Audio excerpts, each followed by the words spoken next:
नमस्कार एवरीवन, बहुत बहुत स्वागत है हमारे यूट्यूब चैनल पे। आशा करता हूँ आप सब अच्छे होंगे। तो मैंने एक चीज़ हर वीडियो में कहता हूँ कि हमें दिन का दिन अपने आप को पिछले दिन से बेहतर बनाने के लिए जरूर कुछ ना कुछ नया सीखना चाहिए, तभी हम अपने आने वाले दिन को पिछले दिन से बेहतर बना सकते हैं। तो वही कुछ नया सीखने के लिए आप लोगों के लिए लाया हूँ। तो वीडियो बहुत ही इंपॉर्टेंट है, तो लास्ट तक जरूर बने रहिएगा। और प्लीज़ नए हैं तो चैनल को सब्सक्राइब कर लीजिएगा। ध्यान होगा, आपने थंबनेल में देखा होगा व्हाट इज गैन स्ट्रेटजीज। तो गैन स्ट्रेटजी क्या है अगर मैं आपको बताऊं, अगर आप स्टॉक मार्केट में हैं, अगर आप इनको नहीं जानते हैं तो मेरे हिसाब से अगर आप नए होंगे तो नहीं जानते होंगे। बाकी अगर स्टॉक मार्केट में साल 2 साल से होंगे तो डेफिनेटली आप उनको जानते ही होंगे। और इनकी ये स्ट्रेटजीज एक्चुअली में वर्क कैसे करती है, इनका सिद्धांत क्या है, इनका फार्मूला क्या है, ये सारी चीज़ें बताऊँगा। तो सबसे पहले मैं आपने थंबनेल में ये फोटो देखा होगा, तो ये है विलियमसन डेल्बर्ट गैन है। और इनकी बात करें तो इनका करीब देखो, अभी मैं इनके प्रैक्टिकल इनके थोड़ा सा मैं नॉलेज दे रहा हूँ। इनकी मैं आपको बायोग्राफी बताने नहीं आया हूँ, बस मैं आपको इनके सिद्धांत बताने आया हूँ कि इनकी स्ट्रेटजीज काम कैसे करती है और हम इनकी स्ट्रेटजीज से खुद पे कैसे लागू करके एक प्रॉफिट निकाल सकते हैं, वो भी स्टॉक में। आपके डिपेंड करता है कि आप किस में निकालो, मैं अपना बता दूंगा इसको यूज कैसे करना है। तो वीडियोस थोड़ी बड़ी हो सकती है क्योंकि मुझे स्टेप बाय स्टेप बताना पड़ेगा, तो लास्ट तक जरूर बने रहिएगा। तो इनका जन्म करीब 6 जून 1878 में हुआ था, लफ्किन टेक्सास यूनाइटेड स्टेट में हुआ था। और इनका डेथ 18 जून 1955 में मियामी फ्लोरिडा यूनाइटेड स्टेट में हुआ था। तो इनका पूरा नाम आपको डिस्प्ले स्क्रीन में दिख ही रहा होगा। तो एक्चुअली में इनकी स्ट्रेटजीज अगर आपको समझ में ना है तो ये तो दुनिया में कोई नहीं जानता, बट इनके रिलेटेड जैसे आपको मैं बताऊं कि आपने कोई स्ट्रेटजीज बनाई, ध्यान से देखिए, मैं आपके ऊपर ये चीज़ लागू करता हूँ, समझना बात को। पहले के चार्ट में आपको पहले इनका ध्यान दिया होगा, मैंने इनका डेट ऑफ बर्थ क्या बताया, ध्यान से देखिएगा, करीब 6 जून 1878 में। अब ये बताइए 1878 में तो पहली बात तो चार्ट पैटर्न था नहीं, ऑनलाइन ट्रेडिंग नहीं थी, तब मार्केट को समझना बहुत ही मुश्किल था। आज तो आप चार्ट देख के सपोर्ट रेजिस्टेंस निकाल लेते हो, डिमांड जोन निकाल लेते हो, ब्रेकआउट निकाल लेते हो। अगर ये चार्ट पैटर्न ना हो तो क्या ये पॉसिबल होगा कि आप एक डिमांड जोन देख सको, या तो फिर बहुत ही आपको उस पर घुसना पड़ेगा, तभी आप एक स्टॉक को बार बार एनालिसिस करो, तभी आप उसमें कुछ बता सकते हो कि हाँ ये स्टॉक ऊपर जाएगा। मतलब एक फंडामेंटल कह सकते हो, फंडामेंटल तब लोग देखते थे, टेक्निकल्स नहीं था। बाकी तब एनालिसिस करना कितना मतलब मुश्किल था। तो इन्होंने क्या किया था शुरू में ही, तो ये स्टॉक मार्केट में देखो, इनके बारे में डीप में मैं जाने की कोशिश नहीं करता हूँ, बस इन्होंने क्या किया और इनकी स्ट्रेटजीज क्या है, वो स्ट्रेटजीज हम काम कैसे कर सकते हैं, बस मैं ये बताने आया हूँ, ठीक है। और बहुत ही वर्क भी करती है। तो इन्होंने क्या किया था, इन्होंने 40 साल लगे थे इनको स्ट्रेटजीज बनाने में। आप तो आपको लगता होगा, आप तो काफ़ी जो बड़े यूट्यूबर होते होंगे, जो बड़े ट्रेडर्स होंगे, तो वो अपनी स्ट्रेटजीज बेचते हैं स्कैनर बना के। आज सबसे ज़्यादा स्कैनर में लोग पैसा कमा रहे हैं। तो मेरा तो कोई स्कैनर नहीं है वैसे, तो लोग स्कैनर 2-4 दिन में बना के अपने ऊट पटांग के वो स्ट्रेटजीज डाल के, वो वर्क भी नहीं करती। आपने डेफिनेटली देखा होगा, अगर किसी ने परचेज भी किया होगा। बट इन्होंने जो स्ट्रेटजीज बनाई थी वो 40 साल लगे थे इनको स्ट्रेटजीज बनाने में। बिना चार्ट पैटर्न तब नहीं था। और इन्होंने जो स्ट्रेटजीज बनाई थी, जो फार्मूला बनाया था, उसके हिसाब से ये मार्केट को पहले से ही बता देते थे। अगर मैं आपको बता दूं, अगर आप कोई ऐसी स्ट्रेटजीज बता दो जिससे आप ये बता दो, देखो आप एक प्राइस लिमिट बता सकते हो अपनी स्ट्रेटजी से, अपने एनालिसिस से। बहुत आपका एनालिसिस मजबूत है तो आप क्या बता सकते हो, प्राइस बता सकते हो। हाँ, कल HDFC बैंक गैप अप हो सकता है, नीचे जा सकता है, एक डिमांड तक यहाँ तक जा सकता है, या तो यहाँ पे ब्रेकआउट, वो भी आप चार्ट पैटर्न देख कर बता सकते हो बस। लेकिन अगर मैं आपसे बोल दूं कि क्या आप HDFC बैंक का पूरा नेक्स्ट डे का भविष्यवाणी कर सकते हो कि पूरा चार्ट कैसे काम करेगा, ऐसे जाएगा प्राइस, फिर ऐसे होगा, मतलब जैसे प्राइस मैनिपुलेट होता है ऊपर नीचे पूरा, क्या आप चार्ट लाइन ड्रॉ करके दे सकते हो मुझे? बिल्कुल नहीं दे सकते हो, कोई भी नहीं दे सकता है। जैसे कि मैं आपको परसों बोलता, थर्सडे को बोलता कि मार्केट कैसे जाएगा, तो क्या आप मुझे ऐसे बता सकते थे कि मार्केट ऐसे जाएगा, फिर ऐसे जाएगा, फिर ऐसे जाएगा और यहाँ पे क्लोज देगा? नहीं, आज भी आप नहीं बता सकते हो। बट इनकी स्ट्रेटजीज क्या थी, इन्होंने जब डाउ जोन्स, जब इन्होंने 40 साल में अपनी स्ट्रेटजीज बनाई, तो इन्होंने क्या किया था, डाउ जोन्स मार्केट सुना होगा, डाउ जोन्स का उन्होंने 1 साल का ग्राफ बना के दे दिया था कि डाउ जोन्स में ऐसे जाएगा या रिवर्सल आएगा या यहाँ पे जाएगा, पूरा चार्ट बना के दे दिया था। तो उस समय तो देखो, लोग तो प्रैक्टिकल मानते हैं, अगर आप बना के दे दो किसी को भी कि भैया HDFC बैंक कैसे जाएगा वैसे जाएगा, नहीं यकीन करेगा, कोई नहीं यकीन करेगा। लेकिन सच में अगर ऐसा गया तो लोग सोचने पे मजबूर होंगे, सोचेंगे हाँ आपकी स्ट्रेटजी बनाई हुई सही हुई। तो इन्होंने डाउ जोन्स का 1 साल का डाटा निकाल के दे दिया कि डाउ जोन्स में इतना रिवर्सल आएगा, पूरा चार्ट पैटर्न बना के दे दिया, ऐसे सपोर्ट लेगा, रेजिस्टेंस लेगा, मार्केट कहाँ पे आएगा और 1 साल पे एग्जैक्टली कहाँ पे बंद होगा, पूरा इन्होंने चार्ट बना के दे दिया 1 साल का। उस समय तो इनकी नहीं हुई, बट जब 1 साल डाउ जोन्स वैसे ही रिएक्ट किया जैसे इन्होंने पूरी स्ट्रेटजीज बनाई थी, जिन्होंने ऐसे पूरा इन्होंने पूरा ग्राफ बनाया था, तो सरकार ने भी, जो जैसे हमारे इंडिया में सेबी है, तो जैसे सरकार ने भी इनके जो स्ट्रेटजीज उस पर गौर किया तो इनको क्या कर दिया गया, बैन कर दिया गया। अभी बोर मत होइए, थोड़ा थ्योरिकल नॉलेज ले लीजिए। मुझे पता है आप सब लोगों को बस यही जानना है कि भाई सब पता है हमें, हमें ये बताओ कि इनकी स्ट्रेटजीज हम कैसे कर सकते हैं और क्या इसमें प्रॉफिट निकाल सकते हैं। देखो थोड़ा समय लगेगा, मैं आता हूँ उस टॉपिक पे भी। तो 1 साल का इन्होंने जब ग्राफ बनाया पूरा को पूरा डाउ जोन्स लगा, तो इन्होंने सरकार ने इनको बैन कर दिया। फिर धीरे धीरे इनको दुनिया के जितने भी शेयर मार्केट, जितने भी कंट्री के स्टॉक मार्केट हैं, सारे स्टॉक मार्केट में इनको बैन कर दिया गया। अगर आपने भी स्ट्रेटजीज कोई ऐसे बना ली जो आप भविष्यवाणी कर दो कि स्टॉक मार्केट का ये स्टॉक ऐसे जाएगा या इंडेक्स ऐसे जाएगा, तो आपको सेबी आपको भी बैन कर देगी, क्योंकि आप तो फिर स्टॉक मार्केट लूट लोगे ना। तो सेम इन्होंने ऐसे कर दिया। मैं आपको इनको समझा ही देता हूँ, थोड़ा सा मैं इनको थ्योरिकल नॉलेज दे देता हूँ, फिर मैं इनके बारे में चलता हूँ कि हम इनकी स्ट्रेटजीज काम कर सकते हैं। देखो जैसे मैंने आपको बताया, इनका कुछ फार्मूला इस टाइप का था। देखो ये चीज़ तो मुझे भी नहीं पता है, ठीक है। कुछ इस टाइप का इनका फार्मूला चलता है ये, ठीक है, गेन स्क्वायर ऑफ द 9 तो अभी मैं इसके भी डिटेल्स में आऊँगा। तो थोड़ा मैंने क्या क्या बोला, वीडियो बड़ी होगी तो लास्ट तक जरूर बने रहिएगा। तो जैसे कि इनके बारे में थोड़ा हम समझ लेते हैं। विलियम डेविड गेन एक विशेषज्ञ बाजार की भविष्यवाणी थे। बाजार गतिविधि को समझने और भविष्यवाणी करने के लिए एक ज्योमेट्री के सिद्धांत का उपयोग करने की उनकी क्षमता, उन्हें क्षमता गेन थ्योरी बनाने की एक प्रेरित किया है। वह उपकरण न केवल विस्तृत है बल्कि वास्तविक ट्रेडिंग में भी नियोजित होने से पहले इस सिद्धांतों की गहरी समझ की आवश्यकता है। समझ में आया? अगर इनके सिद्धांत में भी चलना है तो आपको ट्रेडिंग में पहले से ही उनके गहरी समझ होनी चाहिए। उत्सुक है कि सफलतापूर्वक मार्केट की भविष्यवाणी करके आप अपने रिटर्न की अधिकतम क्षमता के लिए गेन सिद्धांतों का उपयोग कैसे कर सकते हैं, ठीक है। और थोड़ा सा और बता लें तो शेयर बाजार की ट्रेडिंग में गेम थ्योरी है क्या एक्चुअली में। जब भविष्य के बाजार में गतिविधि का, देखो ये तो है बुक की भाषा, ठीक है, मैंने आपको अपनी लैंग्वेज में समझा दिया, ये बुक की भाषा है, तो आप थोड़ा समझ जाना।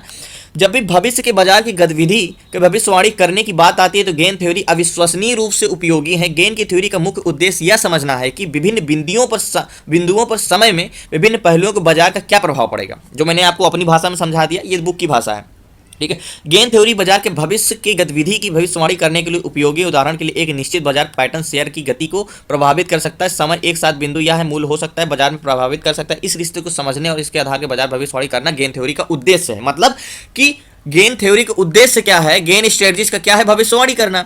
आपकी एनालिसिस क्या है, आपका सिद्धांत क्या है। अगर मैं अपनी भाषा में समझाऊं कि आप जो एनालिसिस करते हो तो आपका सिद्धांत क्या होता है, मार्केट की भविष्यवाणी करना। आप एक सपोर्ट लेवल खींचते हो, मान के चलो मैंने आप एक रेजिस्टेंस लेवल खींचा यहाँ पे, तो मेरा सिद्धांत इसके पीछे का क्या है, यही है ना कि हाँ आपका सिद्धांत क्या होता है, यार ये HDFC डबल टॉप पैटर्न बना दिया है, अब यहाँ से मार्केट, आप क्या कर रहे हो, एक्सपेक्ट कर रहे हो, प्रिडिक्शन कर रहे हो, प्रिडिक्शन कर यानी भविष्यवाणी कर रहे हो कि डबल टॉप पैटर्न बना दिया है, अब यहाँ से रिवर्सल होगा। तो इनका भी स्ट्रेटजी सेम है। तो चलते हैं थोड़ा सा और इनके बारे में जान लेते हैं, थोड़ा बोर मत होइएगा।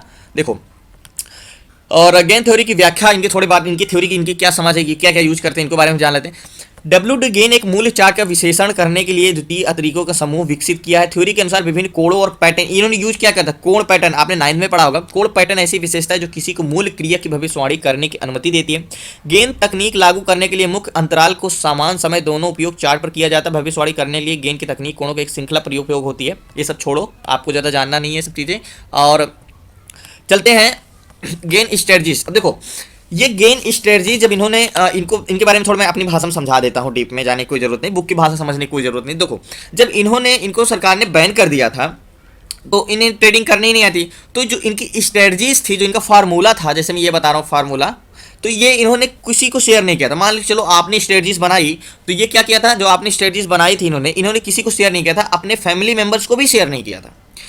तो जब मतलब इनकी डेथ हो गई तो इनकी जो स्ट्रेटजीज की बुक थी, नोटबुक थी, इन्होंने फार्मूला बनाया था, तो उस फार्मूले के सिद्धांत के हिसाब से इनकी स्ट्रेटजीज बनाई गई। बाकी मतलब कंफर्म नहीं, एकदम परफेक्ट उनकी स्ट्रेटजीज नहीं है।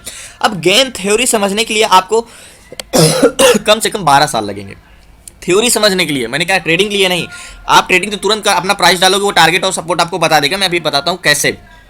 तो इनकी स्ट्रेटजीज क्या थी, जब इनको बैन कर दिया, उनकी डेथ हो गई, तो इनकी करीब जो नोटबुक थी, जिन्होंने फार्मूला, जैसे आप मैथ कोई क्वेश्चन सॉल्व करते हो तो आप एक नोटबुक बनाते हो, और वो देखो फार्मूला तो उन्होंने किसी ने नहीं बताया, पर जो उनकी 16 पेज की नोटबुक थी, सिर्फ 16 पेज की, जो फार्मूले थे उनके, उन्हीं को लेकर बड़े जो कह सकते हो एनालिसिस्ट थे, उन्होंने एक मतलब निष्कर्ष निकाला और स्ट्रेटजीज बनाई। तो उनके हिसाब से गेन थ्योरी स्ट्रेटजीज नाम से प्रसिद्ध हुए, और उन्होंने एक जो स्ट्रेटजीज बनाई उन्हीं के हिसाब से काम करने लगे। अब कुछ लोग इनको सीख, जो उन्होंने 40 साल में अपना करियर में 40 साल देकर स्ट्रेटजीज बनाए थे, कुछ लोग 12 साल देकर इनको सीखा। और यूट्यूब में काफ़ी लोग होते हैं जो इनका कोर्स कराते हैं, गेन थ्योरी का कोर्स कराते हैं, ठीक है। ये इंपॉर्टेंट है, बहुत इंपॉर्टेंट वीडियो है, तो लास्ट तक जरूर बने रहिएगा। स्टूडेंट है जितने, उनको तो मैंने समझा ही दिया, जो आप मेरे क्लासमेट स्टूडेंट हो, और बहुत अच्छे आप लोग प्रैक्टिस कर रहे हो, इसमें काफ़ी अच्छा आप लोग प्रॉफिट भी निकाल रहे हो। तो 12 साल लगे, और यकीन नहीं करोगे, सिर्फ इनकी थोड़ी सी स्ट्रेटजी बताने के लिए लाख रुपए 2 लाख रुपए यूट्यूबर लेते हैं, जो बड़े बड़े इन्वेस्टर हैं, जो बड़े बड़े इन्होंने स्ट्रेटजी इन्होंने सीख रखी है। और 2-3 है, वो मैं बाद में किसी दिन और वो डीप में समझा दूंगी कौन कौन सी स्ट्रेटजीज है। आज मैं आपको एक बताऊंगा। तो लाखों रुपए लेते हैं आपको 4 से 5 दिन का इनकी सिर्फ स्ट्रेटजी बताने को। तो सबसे पहले इनका फर्स्ट स्ट्रेटजी यूज करने के लिए आपको क्या करना पड़ेगा, आपको गूगल पे जाना पड़ेगा और इसमें गेन कैलकुलेटर डालना पड़ेगा। जैसे मेरा ये है, गेन कैलकुलेटर डालना पड़ेगा और फर्स्ट लिंक पे क्लिक करना पड़ेगा। जब आप फर्स्ट लिंक पे क्लिक करोगे तो आपके सामने उनकी स्ट्रेटजीज खोल के चल आ जाएंगी कुछ इस टाइप की, ठीक है। अब बोलोगे हमें इसको यूज कैसे करना है। देखो, अब इसके पीछे का लॉजिक है ये तो मुझे भी नहीं पता है, क्योंकि मैंने भी सीखा नहीं है। मैं आपको यूज कैसे करना है ये बता देता हूँ, बट इसके पीछे की साइकोलॉजी नहीं बता सकता। मैंने क्या बोला, ये कुछ समय के चक्र, जैसे सूर्य को चक्र के हिसाब से आप मंथली डे निकालते हो ना, और दिन के हिसाब से एक पृथ्वी कितना चक्कर लगाती है, तो हिसाब से एक मंथली निकालते हो, फिर सालाना डे निकालते हो, समय निकालते हो। कुछ इसी हिसाब से आपका टारगेट और प्राइस डालकर टारगेट और रेजिस्टेंस सारा चीज निकालते हैं। अब इसमें कुछ नहीं करना है, gain calculator, gain square of the 9 calculator, ठीक है। जितना मुझे नॉलेज है मैं आपको शेयर कर सकता हूँ, इससे ज़्यादा अगर आपको है तो आपको फिर 1 लाख रुपए देके गेन की स्ट्रेटजी सीखनी पड़ेगी, उसमें फिर बहुत डीप में जाना पड़ेगा। तो गेन स्ट्रेटजीज में क्या है, आप किसी भी स्टॉक की प्राइस, ध्यान रखना, किसी भी स्टॉक प्राइस, और टर्म एंड कंडीशन में बता दूंगा, ये प्राइस तभी, ये मार्केट प्राइस इसमें डालना है। जैसे मैंने HDFC बैंक में डालना है तो मुझे अब बाय करना है, तो मैं आज की प्राइस डालूंगा, अभी के प्रेजेंट टाइम की प्राइस डालूंगा, ठीक है। तो अभी प्रेजेंट टाइम की प्राइस डालूंगा, तो देखो अभी प्रेजेंट टाइम की डालूंगा तो आज तो मार्केट क्लोज है, तो आज तो मैं प्रूफ कर नहीं सकता। तो ध्यान रखें, मैं कल की प्राइस डालूंगा ओपन प्राइस HDFC बैंक में। तो कल मार्केट ओपन कहां पे हुआ था, करीब मार्केट ओपन हुआ था 1584 रुपए में। तो 1584 रुपए का हम प्राइस डालेंगे। देखो ध्यान रखना, मैंने क्या बोला, इसमें मार्केट प्राइस डालना है आपको किसी भी स्टॉक की। मैं 2-3 एग्जांपल आपको दे दूंगा। तो सबसे पहले हम इसमें 1584 रुपए डालते हैं, 1584 रुपए। कुछ नहीं करना, आपको मार्केट प्राइस डालना है बस, किसी भी स्टॉक का, किसी भी कुछ का। तो 1584 रुपए हम क्या डालेंगे, इसका 1584 रुपए 53 पैसे, 1584 रुपए 53 पैसे। ओके, कैलकुलेट कर दो। तो ये देखो इनकी स्ट्रेटजीज निकल के आ गई है 1540। ये क्या है मुझे नहीं पता, बट नीचे जब स्क्रॉल करोगे तो आपको यहाँ पे रिकमेंडेशन आएगा। तो इसमें बोल रहा है कि बाई एट एबो, मतलब 1590.1 पैसे, मतलब आप बाई कर सकते हो 1590 रुपए 1 पैसे के बाद। और टारगेट क्या बोल रहा है, फर्स्ट टारगेट क्या दे रहा है इसमें, 1599.2 पैसे। तो मार्केट कहां पे बोल रहा है बाय करने के लिए, 1590 रुपए 1 पैसे। तो ध्यान से देखना, HDFC बैंक 1590 रुपए बोल रहा है बाय करने के लिए। तो 1590 रुपए पे यहाँ के बाद बाय करने को बोल रहा है मार्केट, एग्जैक्टली यहाँ के बाद 1590 रुपए 1 मिनट 1 पैसे। तो और मैं थोड़ा नीचे करता हूँ, 1590 रुपए ये 54 पैसे है, यहाँ पे जस्ट यहाँ पे बोल रहा है। और स्टॉप लॉस भी बताता है आपका। देखो स्टॉप लॉस 1580 रुपए 6 पैसे के नीचे का स्टॉप लॉस है, यानी 1580 रुपए 6 पैसे इसके नीचे का स्टॉप लॉस है, इसके नीचे का स्टॉप लॉस है, ठीक है। मान के चलो इसके नीचे का स्टॉप लॉस है ये। अब पहला टारगेट इसने क्या दिया है, पहला टारगेट दिया है 1599 रुपए। तो पहला टारगेट HDFC बैंक में क्या है, 1599 रुपए। तो ये हमारा पहला टारगेट है मान के चलो। अब सेकंड टारगेट क्या दिया है इसने, 3 टारगेट देता है आपको, लेकिन मेरे हिसाब से माना फर्स्ट टारगेट पे निकल जाना, 1619 रुपए 25 पैसे। तो 1619 रुपए 25 पैसे, तो क्या है 1619 रुपए 25 पैसे। देखो 1619 रुपए 25 पैसे सेकंड टारगेट दिया है परफेक्टली। ये वाला पहला सेकंड टारगेट दिया। देखो अब यहाँ पे रेजिस्टेंस है, सेकंड टारगेट ये दिया है, फर्स्ट टारगेट ये दिया अचीव, सेकंड टारगेट ये दिया अचीव, ठीक है। अब थर्ड टारगेट तो और दिया 1529 रुपए, बट मार्केट तो क्लोज हो गया। अब ये सेल को भी कहाँ पे बोलेगा, सेल 1580 के बाद ही बोलेगा। तो मार्केट में सेल बोल रहा है कि अगर इसको मार्केट 1580 के नीचे जाता है तो सेल करना, और 1590 के ऊपर जाता है तो बाय करना। मतलब ये कह रहा है इस जोन में आप बाय कर सकते हो ना सेल कर। सो फाइनली देखो अभी हम एक बाय का इंडिकेशन देखा था, एक सिप्ला है जो मार्केट डाउनफॉल हुआ था, उस दिन मार्केट गेन था लेकिन डाउनफॉल हुआ था। तो सबसे पहले इसको मार्केट प्राइस लगा था, लेकिन जब आप लाइव मार्केट में डालना तो मार्केट का ओपन प्राइस, जिस समय जहां पे मार्केट है जो प्राइस चल रहा हो वही डालना। और मार्केट में ये कब होता है, जब सपोर्ट रेजिस्टेंस मार्केट तो ज्यादा अच्छा वर्क करता है, ठीक है। तो सबसे पहले 9 बजे का मैं प्राइस लगाता हूँ। 9 बजे ओपन प्राइस क्या था हमारा, 9:15 बजे करीब ओपन प्राइस था हमारा, ये कह सकते हो 9:15 बजे में 888 रुपए डाल देता हूँ, ठीक है, 888 रुपए। तो 888 रुपए तो हम डाल देते हैं, 888 रुपए पॉइंट कितने पैसे पे है, पैसे भी डाल देते हैं ना, एकदम एग्जैक्ट हो। जस्ट वन, सिप्ला कहाँ गया 1588 रुपए 15 पैसे, 1588 रुपए 15 पैसे। कैलकुलेट कर लो। अब आपको क्या बोल रहा है भैया, 892 रुपए के बाद आप बाई कर सकते हो। तो सिप्ला खोल लो। अब क्या बोल रहा है, मार्केट को देखो, ये हमारा है यहाँ से, ठीक है, ये हमारा प्राइस ओपन है, ठीक है। सॉरी ये मार्केट ओपन यहाँ पे हुआ था तो हम गलत यहाँ का प्राइस डाले थे हम ना, तो हमें प्राइस डालना चाहिए था 1586 रुपये। चलो यहीं पे डाल लेते हैं, यहीं का प्राइस देख लेते हैं, मान के चलो ठीक है मार्केट का हम प्राइस यहीं पे डालते हैं। तो कहाँ पे बोल रहा है 1589 रुपये के बाद ही बाई करना है, तो मान के चलो 892 रुपये के बाद बाई करना है ना, 892 रुपये के बाद। तो मार्केट 892 तक गया था इसके ऊपर। सिप्ला कहाँ गया, 1 मिनट, सॉरी थोड़ा वीडियो बड़ी होगी इसके लिए माफ़ करना आप लोग। 892 रुपये का मैंने क्या प्राइस डाला था, और सिप्ला खोलना है ना, 892 के बाद डालना, मतलब मार्केट बोल रहा है 892 के बाद ही बाई करना है। यहाँ पे हमने ये वाली प्राइस डाली है, तो 892 के बाद बाई करनी है, ध्यान से देखना, इसके बाद ही बाई करना है। जस्ट 1 मिनट, लाइन ड्रॉ करते हैं हम। 892 के बाद एग्जैक्ट प्राइस कहाँ पे बोला, ध्यान से देखना थोड़ा सा, 892.51 पैसे। तो मैं क्या डालूंगा, 892.51 पैसे एग्जैक्ट डालूंगा ये। इसके बाद मार्केट बोल रहा है सिप्ला कि आप इसके बाद ऊपर जाएगा मार्केट तो बाई करना, बट यहाँ पे हमने प्राइस डाला तो मार्केट तो यहाँ तक गया ही नहीं, तो ये तो हमारा ट्रेड एक्टिव ही नहीं हुआ, ठीक है। अब बोल तो ये हमारा क्या हुआ, बाई तो हुआ नहीं। फिर क्या बोल रहा है, स्टॉप लॉस 885 रहेगा, ध्यान रखना, ठीक है। तो ये एक्टिव ही नहीं है तो छोड़ो। अब सेलिंग के कहाँ पे बोल रहा है, 885 के बाद, 885.0, मैंने सीधा 885 हम डालते हैं सिप्ला में, 885 के बाद, तो इसको हटाओ, 885 के बाद, ओके 885 डालता हूँ मैं। 885 के बाद मार्केट पे कहाँ है, 885, इसके बाद ही बाई करने को बोल रहा है मार्केट, ये सीधा ये 885 के बाद बाई करने को बोल रहा है। और स्टॉप लॉस कहाँ पे रखने को बोल रहा है, स्टॉप लॉस 878, ओ सॉरी टारगेट है, स्टॉप लॉस वही 892 बोल रहा है जहाँ पे बाई करने को बोला था। तो यानी इसका कहना है कि मार्केट 892 की बाद ऊपर जाएगा, तो स्टॉप लॉस यहाँ पे दे रहा है 892, ठीक है, ये स्टॉप लॉस दे रहा है। अब टारगेट की बात करें, टारगेट पहला क्या दे रहा है, पहला टारगेट दे रहा है 878। तो सिप्ला में क्या है, 878 का पहला टारगेट है, तो पहला टारगेट हम 878 डालेंगे, 878, 1 मिनट, पहला टारगेट काफ़ी बड़ा दे रहा है क्या, ये वाला पहला टारगेट है 878, ये पहला टारगेट है देखो, ठीक है। 1 मिनट, इसको थोड़ा मैं इरेज कर देता हूँ, थोड़ा समझ जाना वीडियो को। 878, तो गेन क्या 878 ही डाला, 0.7 है, तो 878 ये वाला हमारा पहला टारगेट है। देखो पहला टारगेट अचीव, देखो ध्यान से देखना, आपको यहाँ पे मैं दिखा रहा हूँ टारगेट, पहला target, second target 870, third target 863, और ये चौथा टारगेट 855। लेकिन मार्केट तो क्लोज हुआ पहले टारगेट में, तो मार्केट कहाँ पे बोला था बाई करने के लिए, सेल करने के लिए, यहाँ पे बोला था मार्केट सेल करने के लिए, ध्यान से देखना, यहाँ पे सेल करने को बोला था मार्केट।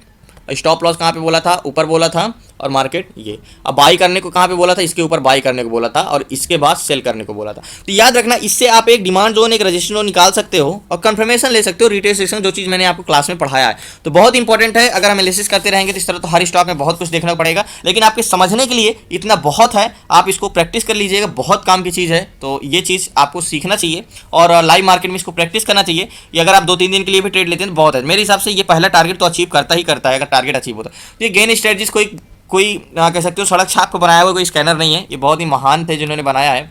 तो आप समझ सकते हो कि इनकी स्ट्रेटजीज कोई ये नहीं कि फेक है, काम नहीं करेगी। बस आपको कोई भी चीज़ है ना कि आपको वेपन्स तो मिल जाए, लेकिन जब आपको यूज करना ही नहीं आएगा तो आपके वेपन्स का कोई मतलब नहीं है। कहते हैं अगर आपके पास दिमाग है तो आप कचड़े में से भी आप बहुत कुछ अपने काम की चीज़ निकाल सकते हो। तो यूट्यूब पे सारी वीडियोस खराब नहीं होती हैं, डिपेंड करता है कि वो कचड़े से आप क्या अपनी काम की चीज़ निकाल सकते हो। तो मेरी भी वीडियो में भी आप कुछ ना कुछ काम के निकाल सकते हो, बाकी हर चीज़ से आप सीख सकते हो। और याद रखना, किसी को फॉलो नहीं करना चाहिए, हमेशा अपनी स्ट्रेटजीज बनाना चाहिए, बस दूसरे से नॉलेज लेनी चाहिए। अगर आपको नॉलेज अच्छी लगी तो वो स्ट्रेटजीज अपने स्ट्रेटजीज में, उसको ज्ञान अपनी स्ट्रेटजीज में करना चाहिए, ठीक है। अब मैं ज्ञान बोल रहा हूँ, आपको अच्छी लगे तो अपनी स्ट्रेटजीज में ऐड करो, बाकी इसी में ना लग जाओ।